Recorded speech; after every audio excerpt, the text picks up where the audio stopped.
సీతకి అరచేత గోరింట ఇంత చక్కని చుక్కకి ఇంక ఎవరో మొగుడంట రామ చక్కని సీతకి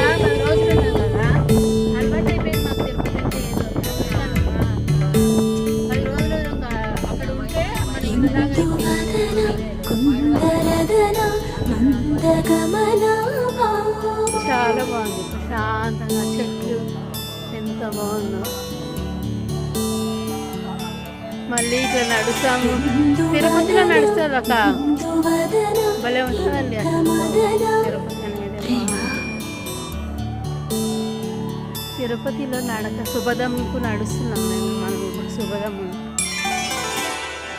బాగుంటుంది, చెట్లు ఇంత చిన్నంత గలీజ్ కూడా ఉండదు.